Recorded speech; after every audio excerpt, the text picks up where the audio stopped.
Susie Banyan decided to perfect her ballet studies in the most famous school of dance in Europe. She chose the celebrated Academy of Fribourg. One day at 9 in the morning, she left Kennedy Airport, New York, and arrived in Germany at 10:40 p.m. local time. Welcome back to the Hide and Pick Horrors podcast, where we review horror movies and horror franchises. I'm Mark, I'm Tuan. and today we're reviewing Suspiria, released in 1977, written and directed by Dario Argento. Tuan, can you give the people the plot summary? Susie travels to Germany to attend ballet school. When she arrives late on a stormy night, no one lets her in and she sees Pat, another student, fleeing from the school. When Pat reaches her apartment, she is murdered. The next day, Susie is admitted to her new school but has a difficult time settling in. She hears noises and often feels ill. As more people die, Susie uncovers the terrifying secret history of the place. But before we get into our movie today, we're going to go over some Haddonfield headlines. So, first up, we kind of discussed this a bit last week, but it is now official that Blumhouse has bought the rights to the Saw franchise, with both James Wan and Lee Winnell rejoining the team to work on something regarding the franchise. Like nothing has been announced. This news was literally just announced today, June 18th. And yeah, so like there's nothing announced as far as like any projects or anything. We just know that the two franchise creators are coming back to the fold. We don't know if there's going to be like a sequel to like Saw 10. Or if like we're just going to get a full reboot. Is it going to be a TV show? We don't have any idea what is going to come out of it yet. But Jason Blum obviously is very excited about this one. That man has been collecting horror franchises like he's fucking Thanos with the Infinity Gauntlet for Blumhouse, and bringing it under the fold with him, and also James Wan having their production groups basically co-producing movies, and Lee Winnell, who is also co-creator for Saw, who has done movies with Blumhouse. I mean, as soon as it was announced, I mean, it kind of seemed like inevitable, like there was a transaction was gonna go through once it was announced that they were even thinking about it. So I'm interested to see where it's gonna go. I mean, I personally I'm skeptical. don't. I would say for me, like, I just if like Juan and Lee Winnell, like they do something with it. I mean, I think Juan is already, as I mentioned before, he's already stated in the past that like if he was to do something with Saw, he would probably reboot it or take it in a different direction. I don't think I've heard Lee Winnell speak recently in recent years about Saw or what he would do to it. So I'm open to seeing what comes of it. To be quite honest, hopefully, if we have like some creatives attached to it that and they like decide to string it along like the original series, they give it I a don't see. more That's what I'm cohesive afraid plot, of. or The thing is, I it rarely works when the original people who created the franchise steps back in. It rarely goes off without a hitch. Like whenever people leave the franchise and they're gone for 3 or 4 movies or however many movies, and they come back, I feel like the first thing they try to do is take the series back to where it was when they had it originally. But it's like, okay, yeah, you kicked off the franchise, but it evolved into something different after you. So you but you can't like, take us, I will you say for can't Saw, take us you back like in. the beginning more than what we got later. I do actually. I actually do, and that's why I love Saw 10, because Saw 10 felt like it was part of that original trilogy. So I kind of I like that, but I'm just afraid that I don't know. Even though I had problems with those later films, they had a certain thing that just kept you wanting to like go back. And honestly, the thing about Saw is that soap opera like continual story element is what makes those movies weird but good. It's like you want to watch the next chapter so you can just learn more and the story grows, the characters grows, characters that showed up for a few moments in part two might have a big part in part five. So it's just like I think what made the Saw franchise great is the interconnection of it and the continuity. That's why I feel like Spiral really didn't hit well because it was away from that main storyline. Like, yeah, there was mentions of John Kramer, and this was obviously a copycat, but it's like it's not the story that we've been following, and I just feel like rebooting it, taking away from that, could be a loss. But I am interested to see what Lee L and James Wan do. But I mean, also, I didn't like Lee L's like last two movies, so who You like the knows? Invisible Man? Oh yeah, that's right. That is one of his. I didn't like the werewolf. That's only his only recent. Those are his only Yeah. two. Okay. Yeah. I forgot. What? There's something else I don't like. No, I'm mixing up. He didn't do Malignant. So yeah, it's just the That's James werewolf. Wan who did *Malignant*. What the yes. Well, I don't like Malignant, so that's a ding for James Wan for me. But you know they. I don't know. I'm skeptical, but I'll be there opening night. Yeah. I'm interested to see what's gonna happen with it. I will say for me, like I never really followed Saw for the story. It was all about the traps and what the game was gonna be for me. So I'm wondering, are they even gonna like keep that whole aspect, or are they gonna try to go like some other different way with it? But if the traps still hold up, you'll find me in there because I was because at the times when the Saw movies were releasing, like I was still pretty young, so like I was watching them, but I wasn't really paying attention to the story. I was just like, I know this movie is gonna be gory, essentially, and how is it gonna happen? I'm ready to find out. Um, and honestly, even when we went through all of them during our little retrospective, some parts even made a little less sense. So, Hmm. um, yeah. So I just want to see how they're gonna keep going about that whole thing with it. Yeah. So interested to see what comes out of it. I don't know why But though. I have a I feeling it's gonna be a TV show. I don't want. See, I was gonna say that I don't want it to be a TV show. I'm sick of my whole like. I keep on saying this. The only time that worked was Bates Motel and Chucky. Every other time they try to turn a horror franchise into a TV series, it doesn't work. I have no faith in that Dairy prequel. I have no faith in Camp But why Crystal don't you? Lake. Now, okay, kind I of asked though. You did now. I will say we have the same creators attached for that It TV show. So why don't you have faith in that one? I just I don't know. Like honestly, it depends on how much Pennywise we get. I don't want too much Pennywise because that would take away from the mystique. Well, if you read the books, you know what Pennywise is, but like it takes away the creepiness factor if he's there too much. Well, also if he's not there enough, like if we get two scares per episode, that will piss me off and I'll be mad. They have to find the right balance of Pennywise to give us, and it has to be worth it. If that makes any sense.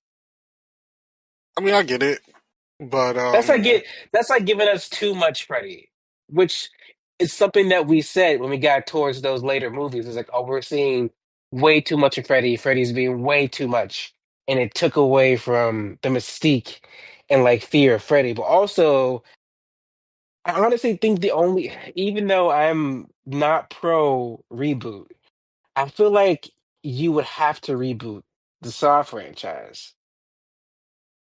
'Cause I don't know what else you can do with it.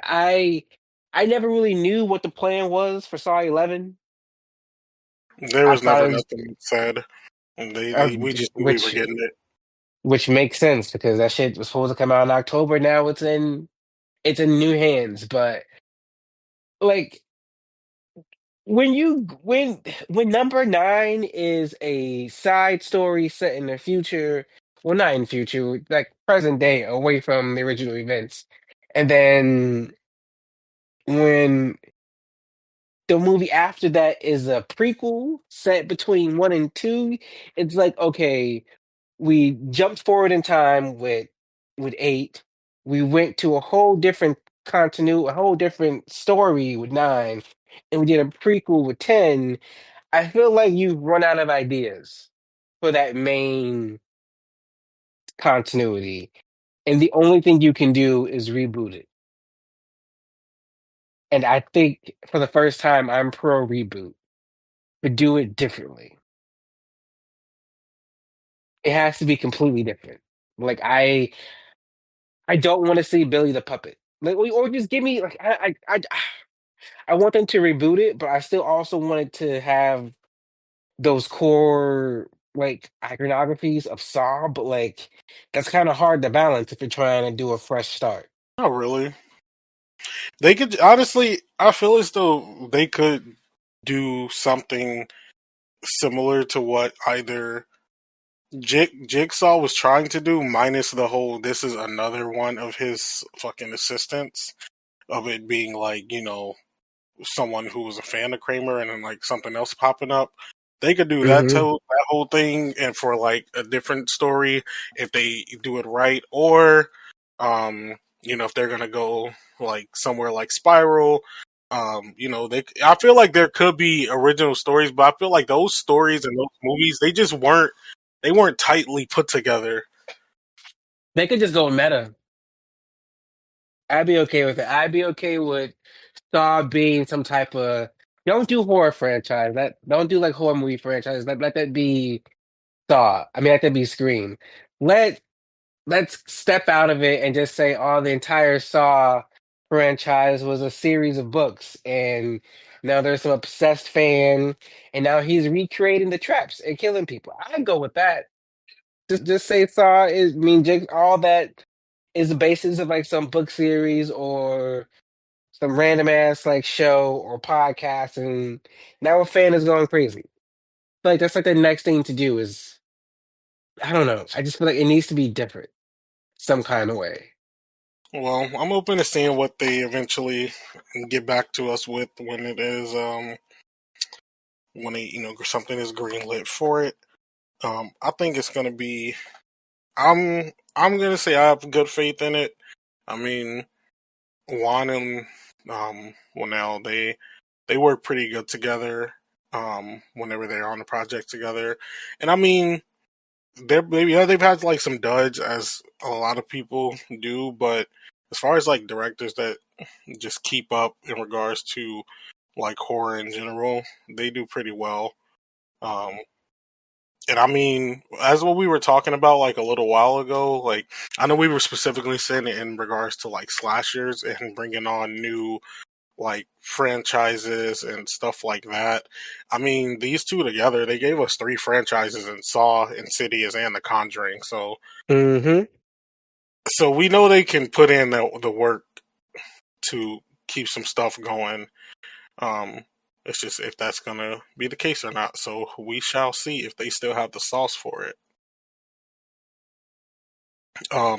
Moving on though, Return to Silent Hill, which will be a new movie, is releasing in January 2026. Um, I believe we spoke about this a while ago as well, but we didn't have a release date back then. But now we do know that it will be released at the top of 2026. Horror. Um, they love to put a horror movie at the beginning of the year to get that fresh little coin after the new year. And I'm actually excited for this one. It is directed by the um, it's directed by the original director who did the first Silent Hill movie, which I did like. Um, I think that movie captured the aesthetics of the game like really well for what it was. It was really just that sequel that kind of fucked everything up, to be quite honest. Um, but that first one was a really good movie, and a lot of people, even a lot of fans of the franchise, say that they, like that one. It didn't like follow like a direct game storyline. It kind of took from like the first two or three games and made its own thing out of it. But you could see that it had like some respect to the source material, and I think it ended up being pretty good. So it's nice that they kind of got that director back, and um, yeah, I think it's going to end up being. I think this one might end up being good. It'll probably be one that Mark will end up reviewing with Deadeye eventually. I don't remember that second one. I know I saw it. I have no memory of it. My only memory is from that first one because it recreated some of those like iconic moments from the Yeah, game. So that's the only memory I have of Silent Hill on the big screen. So I'm excited for this because I only have positive memories. I don't remember that second one. I know I saw the sequel. I just don't remember it, which might be a good thing. So um and looking up a date, I could see us doing a little 3-part review for the Silent Hill movies. Because I honestly don't remember the second one, so I have to rewatch it anyway. So I'm looking forward to it. yeah, I said when we mentioned the Until Dawn movie, like I love when video games are adapted into movies and you give me something that's similar and calls back, but it's not exactly the same. And that's what that first Silent Hill movie did. Like it gave you those important iconic moments and scenes from the game, but it still tweaked the story a bit. So I'm mhm. excited what happened with this. And the people who made that first one, they're making this one. So I don't know, I'm I'm excited. I'm gonna watch. Yeah. Because if I Pretty good. recall, this was announced some years ago now, but I believe it was either the director of of the first one or someone who's like very close to the game studio. I mean, like a developer or like one of the creators of the franchise. Either vice versa, they reached out to each other because they wanted to do like another movie, and they both decided and they wanted to bring like the original guy back into the fold to do it because they liked how he handled the source material because he was a fan of the franchise, which you could kind of tell watching that first one. Like Hmm. it seemed very meticulous, like some of the stuff that was happening there. I think the most thing people didn't like about the first one might have just been parts of the story, but nobody ever said like that movie did not capture the aesthetics of the game. 100%. I remember just when I see a fog, I flash back to that movie and the video game. So Hmm. it's very aesthetically pleasing. It's very faithful in and it's faithful in its aesthetics. So I think it'll be good if the story is right. If they can get somebody to just like tweak the story and to polish it out and make it all make sense, I will watch. So I think it's gonna be a good little fit. Think last thing, and also like the franchise itself is kind of having a bit of a resurgence right now. There's like they just had their remake of Silent Hill. I forget which one really came out recently. There was a remake of one of the games that got came. I think it was two, and that did really good. And then there's like two more newer Silent Hill games coming out that are just new stories, and they're also remaking the first one. So it's kind of Shit, having a are bit they of a gonna come out resurgence. though? Because Silent Hill and releasing their video games be Well, I do think the look. newest, the actual new one, I think it's called like Silent Hill F or something like that. Um, I think that one does have an actual release date. They've been showing that. Resident Evil ain't gonna steal that one too. Yeah, let me see. Oh yeah, yeah, Silent Hill F releasing September 25th, 2025. So yeah, we're actually getting an actual new one this year. It'll be the eighth mainline game in the franchise. Um, so yeah, we will be getting a new one this year, and yeah, it seems pretty good. Um, yeah, so I'm excited. I'm excited for how it's going to how they're going to turn it out, how the movie's going to end up. I think it'll end up doing pretty good. January horror releases have actually been doing better like of recent years because I remember beforehand they A didn't. death, they should be a death spot. Yeah, but nowadays, like they do pretty good. Also, since you did mention Until Dawn, it's not in the headlines, but that is on digital now. So if we want to review that soon for a little open spot, we can add that. Moving That's on. actually a good idea. Yeah, it's on digital now. Moving on. Another movie that has gotten a release date: Silent Night, Deadly Night reboot. It's set for December 12th, 2025. Um, I don't think I've watched the original one before. But we know that this remake will be put out from the same distribution and I believe production company that put out the Terrifier movies. So I think it's gonna be bloody because they said it will be an unrated wide theatrical release. So yeah, that's something. It will be starring um I'm forgetting this actor's name. Rohan Campbell. He was in the Halloween Ends movie. I'm forgetting that character's name, Mark. I don't know why I can't think of that character's name. Corey From Cunningham. there we go. Yeah, that that guy. He will be our main character in this movie, playing Billy. So I'm interested to see what this is going to end up being. Since it's coming from some same production and company as Terrifier. I don't know if the same creatives are attached to it, but yeah, I'm expecting some crazy kills if that's the case. I've been seeing like rumblings about this one for a few months now, so I had always intended for us to review the Saturday Night Deadly Night movie. We'll figure it out. But what's next on the list? All right, moving on. We have the official full trailer for I Know What You Did Last Summer. This will be the 2025 what did my girl say in Scream requel? Prequel. Yeah, the 2025 requel. So same It's timeline. crazy how Scream launched a new like term for movies. It's called Rickle is now an official title now. It Like I is.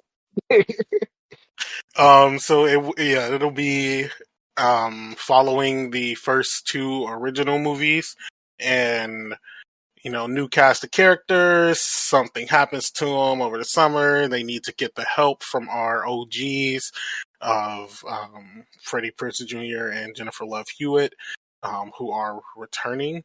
So yeah, this Brandy trailer. might Brandy might have a cameo.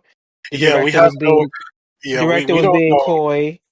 Yeah, they've been either yeah, she's been very coy about Brandy returning from the second movie, and Brandy hasn't said anything, and we haven't seen any leaks from the set. So if she is in a movie, they did pretty good in locking that shit down because But the internet. also but also if she not, if that black woman decided I'm gonna leave these white people alone because they almost got me murdered and they got my man's murdered, and I don't want to be friends with y'all no more. Leave me alone. I would completely understand that. Be safe, girl. Facts. Yeah, it could possibly be like They, something digital they too. bring her back. They bring her back just to kill her. Yeah, so this trailer, I will say, looks better than the first one that we got, like the little teaser type one. It was a long form teaser. Like honestly, teaser trailers are like the fucking appetizer to the actual trailer these days. Like it'd be the same length as the full trailer. um, Hmm. so yeah, because Mark sent it to me. This trailer, I'm like, well, what the fuck is different? Like when they say teaser versus official, I'm like, well, they both official. What the fuck is different? Yeah, um, this one definitely had more scenes, and we saw like more of like the dynamics of the group. We got to see kind of what happened that night, the setup of. I'm happy that they're still doing the actual physical letters of "I know what you did last summer," instead of like those text messages and voice calls we got from the third movie. Because, woo child. um, yeah, I think. I think this one got me a little more excited than the first trailer or the teaser one. The teaser one was kind of giving me the vibes of Scream 2025 or Scream 5, um, but not as good. Because when I watched the Scream 5 trailer, I was locked in immediately. I was like, oh yeah, I'm ready for this. It's gonna be good. But when I saw the teaser one for this movie, I was like, I'm not really moved. I'm gonna see it, but I'm not moved. This one, I might have like might have been like, jumped a little bit, but I wasn't moved. So I'm still interested to see what's going to happen Not jump. here. Yeah, I'm still interested to see what's going to happen. I do like some of the actors, a part of like the new cast group. Like I've seen some of them in other stuff. Like I think it's Madeline Klein, who seems to be our main girl. I liked her in what was that movie? The Knives Out sequel, Glass Onion. She was good in that. Um, also, um, I don't remember his last name. It's like, damn, why am I forgetting these people's names? I'm usually pretty good with that. Fuck. All right, I'm gonna restart that sentence. I'm gonna restart that sentence. Um,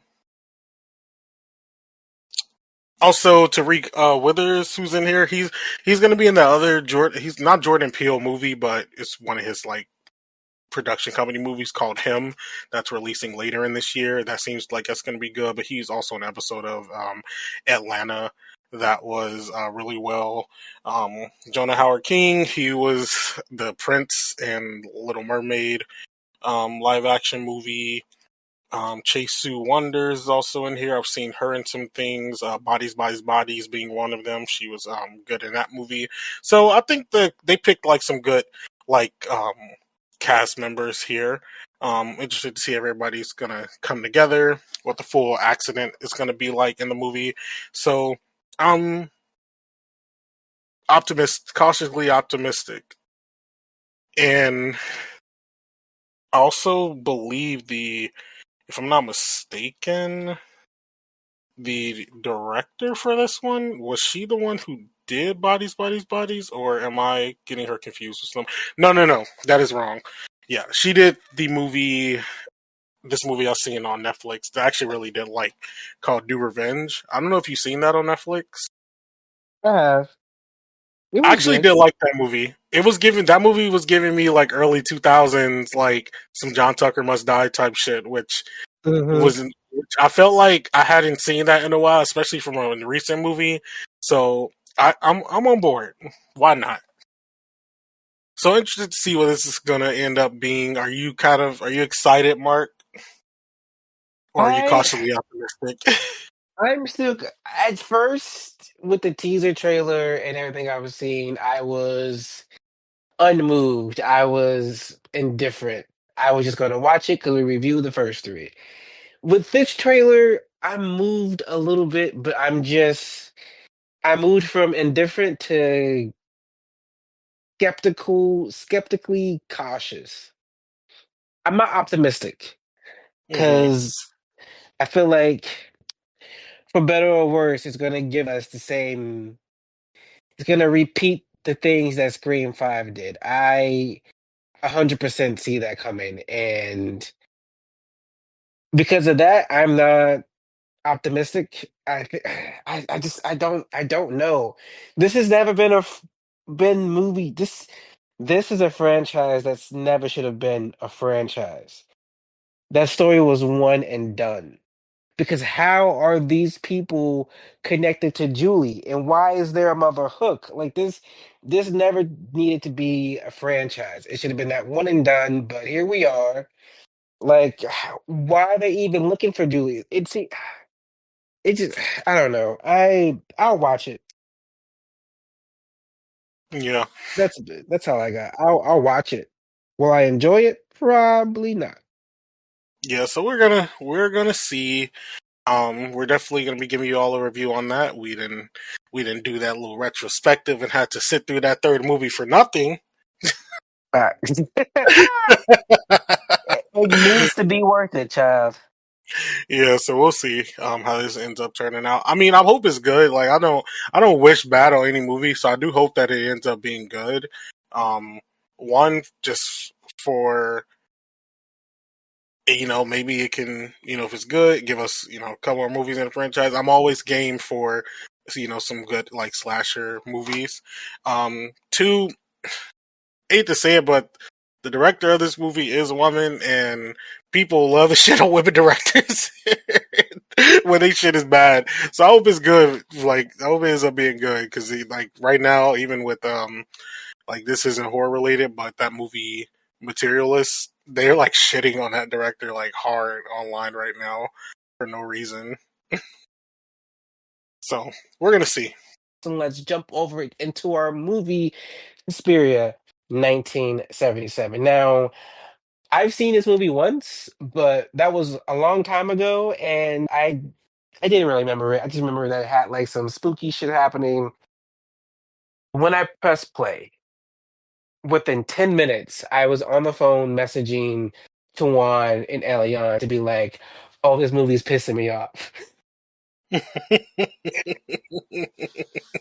This sound design and the choices for like all the musical choices and like I think it was supposed to make us uncomfortable, Can I say but I actually did like the music? It was loud as hell though. yes. And it was I think that's like by design. I think it was supposed to like keep us unnerved and uncomfortable. And it succeeded with me actually. I went uncomfortable. I was like, because I was initially watching with my fucking headphones on. I was like, take these motherfuckers off. Put this shit on the TV because it needs to be on low. Because So why loud. why my ears ringing? Like from the moment you start hearing the rain, it's all loud, and then the music pops in, and then the voices, and then the dubbing. I was like, it took me a while, and I was watching. I was like, why does this sound weird, and why is the lip movement weird? And then I was just watching it, and I was like, oh, this is dubbed.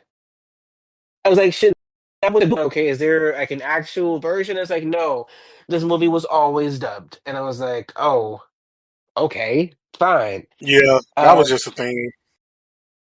I will say that this was like really. I like the bright colors though. It's like Yes, from the sets and all the shapes. All of that was amazing. But what are your thoughts on this movie? I kind of did. Okay, so overall, like aesthetics, all that part of the movie, great. Like, loved the way it looks. Like, I was totally invested in seeing like the lighting choices and everything like that. How just everything looked in here was great. But the overall story, at least how it's presented to us, was a little bit um it was a little boring. And now that because I hadn't watched this prior like this movie prior to us doing it for the show here. I've always knew of Suspiria, and I did see the Luca Guadagnino version of Suspiria when that came out. So that's like the only Suspiria that I knew of before going into this one. So yeah, I just don't. I think I didn't really care for how the story was presented, which is funny because like whenever I see like like not discourse or just discussion surrounding Suspiria, it's never about the story. It's always about this movie looks great or like the sound, like people like the music of the movie or like the aesthetics. I've never really seen like more people like hyping up the story in it. So that's kind of telling. Now that I watched it, I can kind of see why. Um, Not that anything didn't make sense in it. It's just I don't know, the way that everything kind of progressed in here was it just maybe just wasn't my speed. Which I know this is like an Italian or like an Italian movie anyway, like of the giallo genre. So it's probably more suited to their taste. Which that's fine. Everything won't be for you. But I just didn't think it was one that was for me, at least in that aspect of it. Mostly everything else, like I was fine with.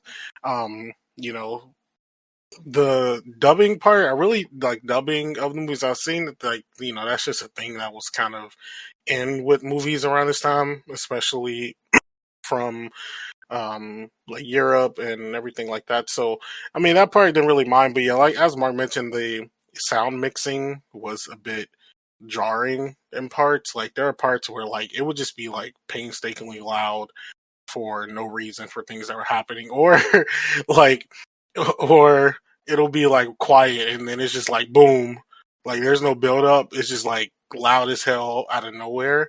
And I mean, I get it's probably caught to like catch you off guard or to like bring up like that terror factor, but I definitely have to turn the TV down because it was doing a little too much in my, especially when I was just watching it from headphones at first on my computer. So I think like all that taken into, I did still like what I watched. Um, I just didn't really care for the story aspect of it because it was just so nice to look at though. Like I was like it was like very like striking like how good that everything looked in here and the like physical locations that were picked for things, or like if there were sets built for certain parts, like they built like some nice sets for it. So all of that taken into account, it looks really good. It's just on the, you know, writing story aspect of it, I just wasn't as in tune with it.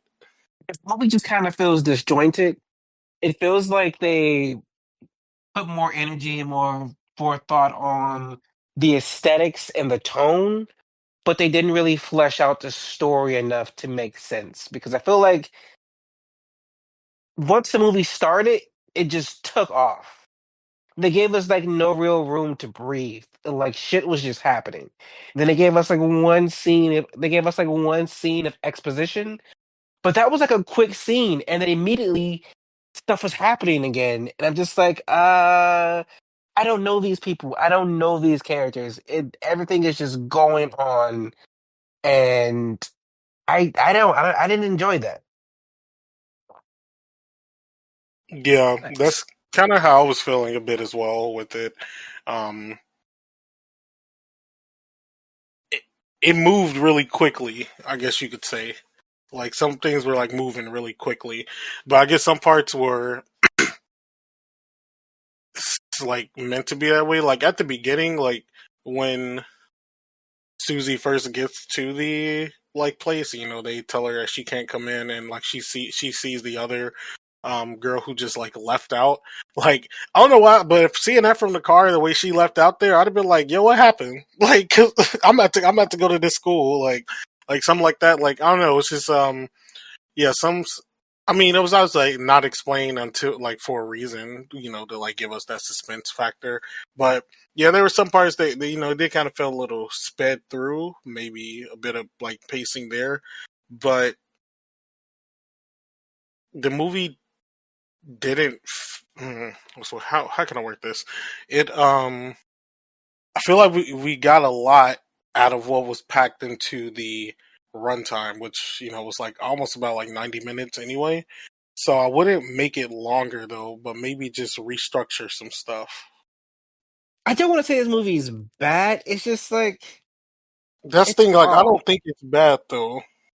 It's just like something's off about it, and I can't quite put my finger on it, and that's annoying me.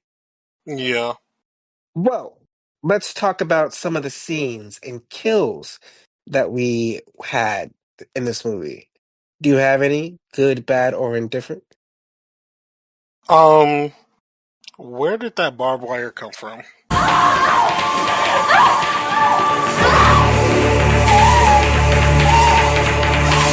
Right? Was Because like, and also, where's that room? I'm thinking she finna climb out into an alleyway, but she just climbs out to the window into a room full of barbed wire, and I'm just like,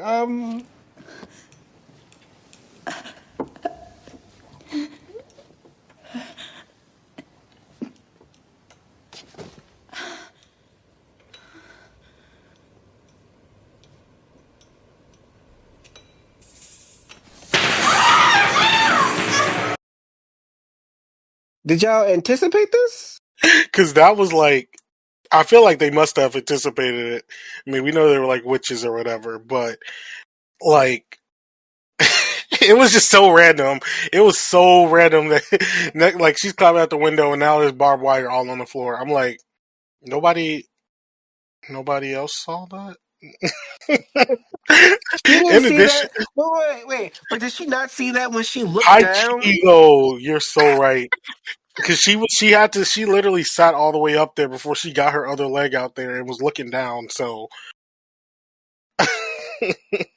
Sarah, girl, you was not trying to sustain yourself. But also, she really wasn't trying to be alive though. Because, okay, I get it. I trust. Like, okay, I ain't say I get it. Like, I've been in barbed wire, but it's you. Cause she could have got out of that. She just had to lock in. She just had to lock in for a quick second, and she could have got out of that barbed wire. She was so close to the little door anyway. All she had to do was just keep going to the other side. Too much. She was kind of pissing me off. That's I don't know about you, but honestly, the entire like kind of sort of cold opening was kind of good, oh, it was. despite the sound choices that were pissing me off with the sound design.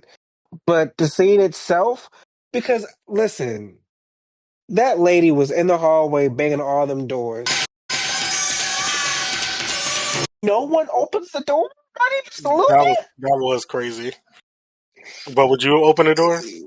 No, but low key, Exactly. but low key, like after I heard like the window crashing and like also, the lady, she was by she was like under the threshold. She was safe from the falling shards. If she just turned her ass back around. Why did she stay under the fucking ceiling thing that's crashing and now she dead with all these shards in her? Like, The lady, you witches could have said ran so. back. Like, I was like, why are you dead? But then the whole scene was actually, I enjoyed that scene. Yeah, that was a really good opening sequence. I will say though, because since I had seen the other Suspiria, I knew that like witches were going to be at the forefront, and I thought that like her friend that she went to was like in on it. It was going to like gaslight her or some shit at the beginning. I thought that's what we were getting to. But when it went to the other, when it like switched up and like she got like pulled out the window and shit, I was like, oh damn. Yeah, I really thought her because I don't know why like the way the way the actress was acting, who was like her friend, like, I don't know why she was coming across as if she was like She it was was coming she off was suspicious and creepy. yeah, she was coming off a little like weird to me in that aspect. So I thought like she was going to um I thought she was gonna like be in on it somehow, but she just kind of seemed that she was coming off a little suspicious a bit, and yeah, it just seemed a bit off there. But yeah, the opening really good scene. Like that one a lot. Um, the practical effects were pretty good there as well. Yeah. But for me, the opening scene, amazing. The closing sequence, I did not enjoy that fight scene. You got the zombified girl coming out, and then you got the lightning, Shit, can we and even because call it a there's a fight scene? I don't even know because He the was geared lightning up. flashed, it was flickered, and then she saw an outline, and she stabbed the outline, and next thing you know, everybody dying, and I'm just like, wait, and then she just walked out the house that's burning in the middle of the rain, smiling and shit. What's wait, what's happening right now? The entire like the end the last like 20-25 minutes, I just sat I look at the TV like, what the hell is going on? Yeah, that was something, all right. Um, I think what took me out in that scene was when she walked in there and mother Mater was just like, "Oh my, it's the American girl. Yeah, it's you. Oh my, you're here. why, why do you have to sound like that?" Like I started laughing. They're like, "You're gonna kill me, aren't you? You're gonna get me."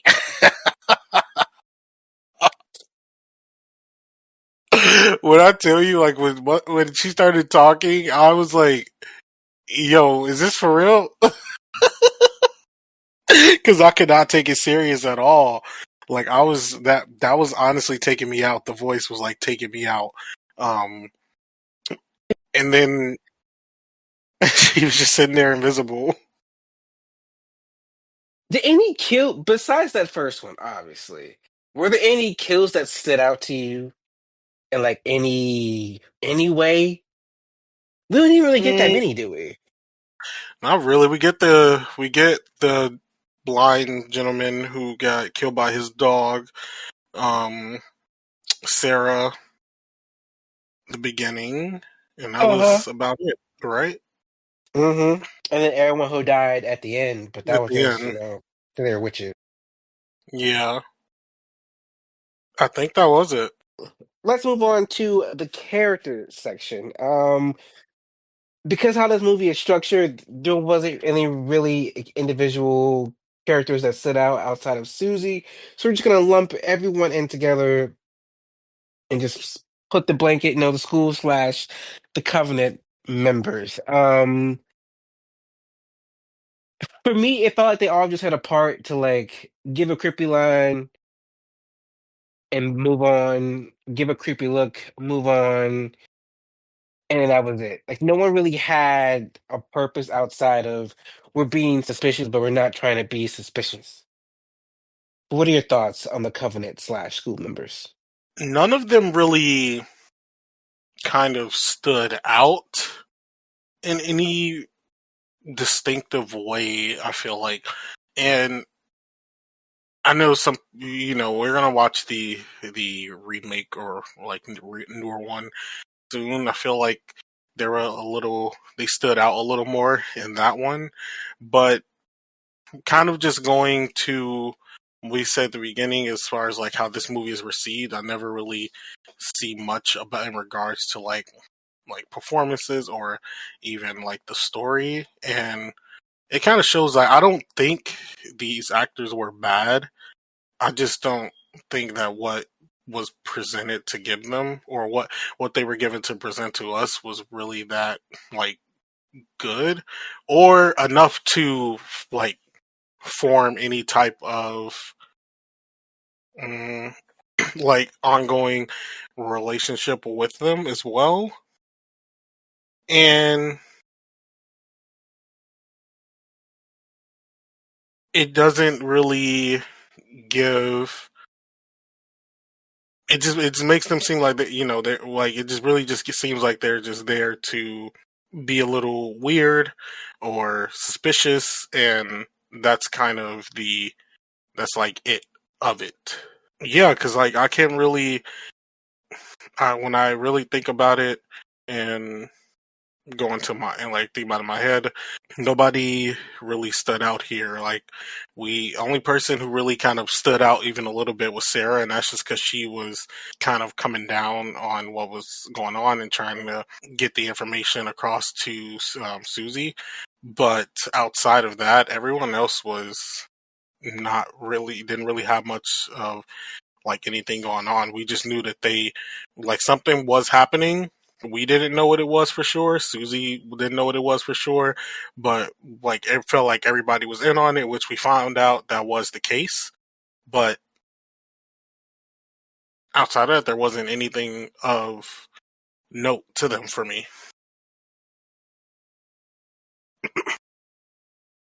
Well, what are your thoughts on Susie?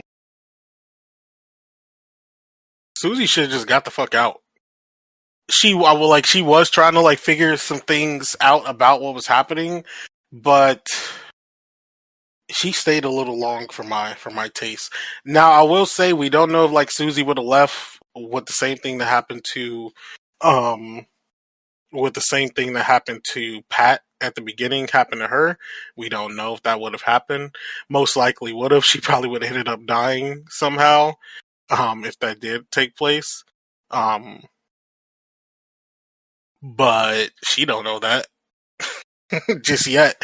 So once it started getting real weird, like I feel like she should have just bowed out.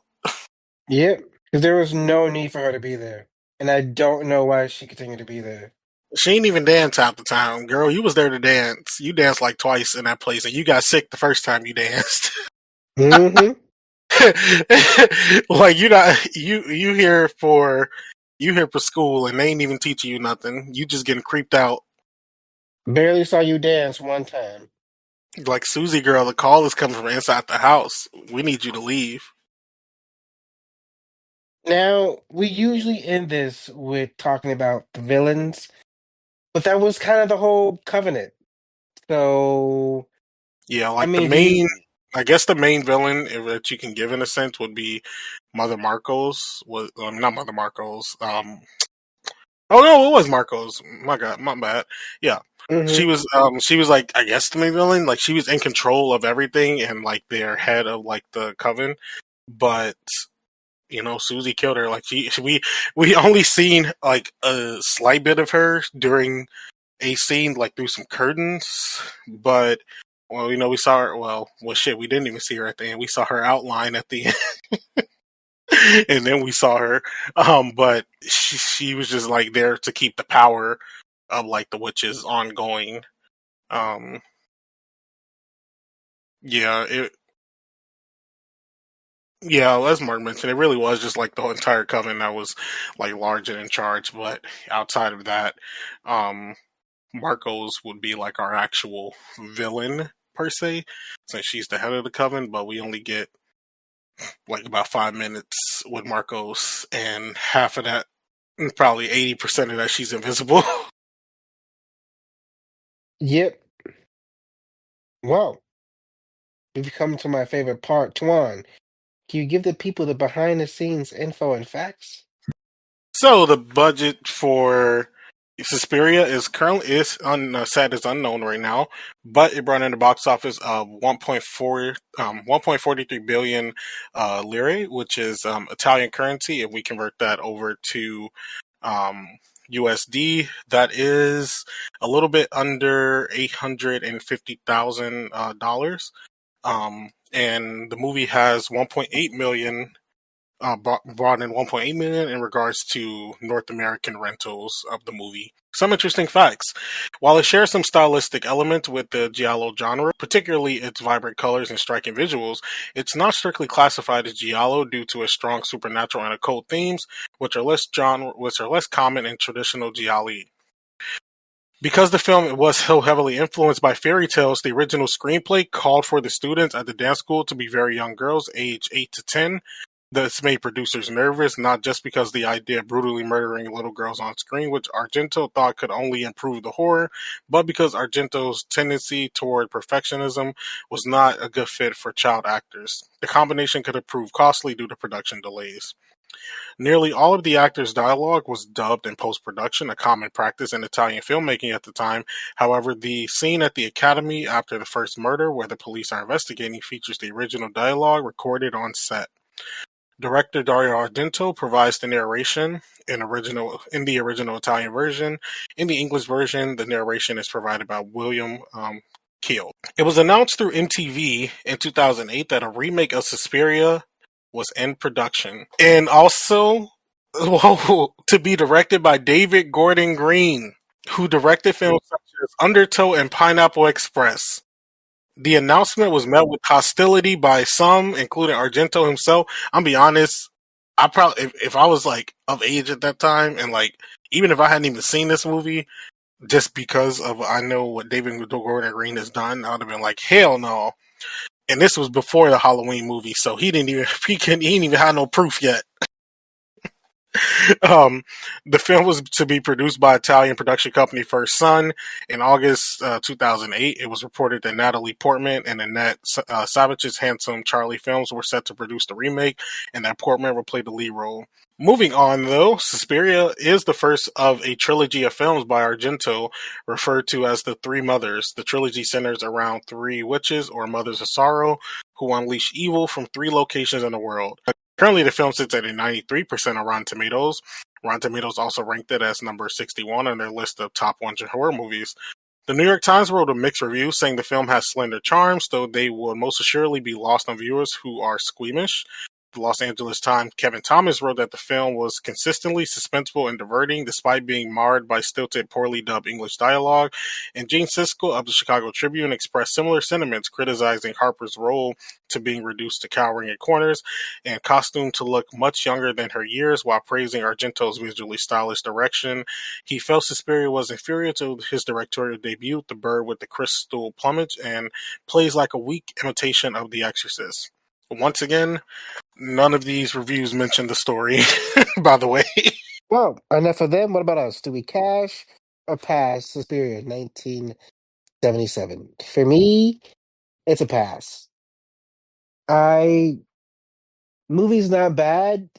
It's just something's off. It's like when you eat something and it's like it's not nasty, but it ain't good. Like I can still kind of eat this, but like I'm not happy I about it. don't.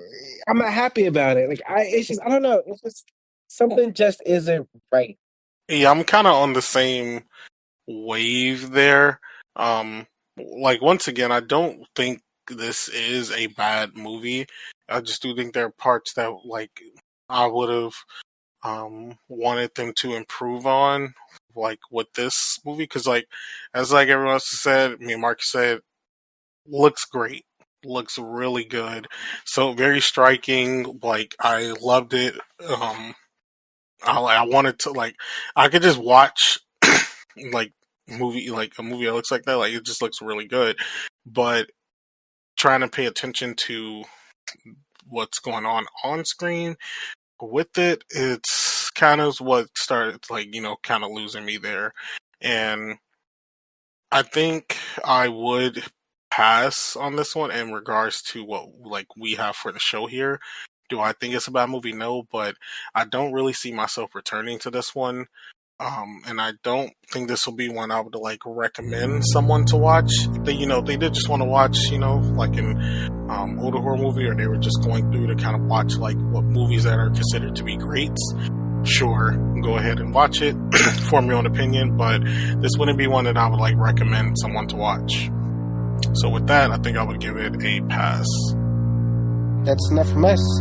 Join us next week as we review the remake of Suspiria that came out in 2018. But that's next week.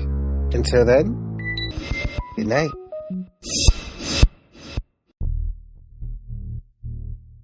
If you like this episode, please be sure to check out some from the Haddonfield Horror Cemetery, where we've covered big franchises such as Friday the 13th, Halloween, and Saw, or one-off reviews like The Blackening or Hereditary.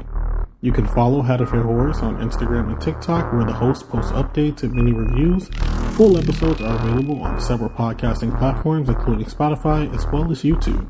If you're listening to us on YouTube, please be sure to like and subscribe. The Haddonfield Horrors podcast is produced by Mark Smart, Tawan Griffin, and Elian Cordova, themed by Lethal Injection, and edited by Mark Smart. The Haddonfield Horror Podcast is a Letter to Media production. Should we do an intro?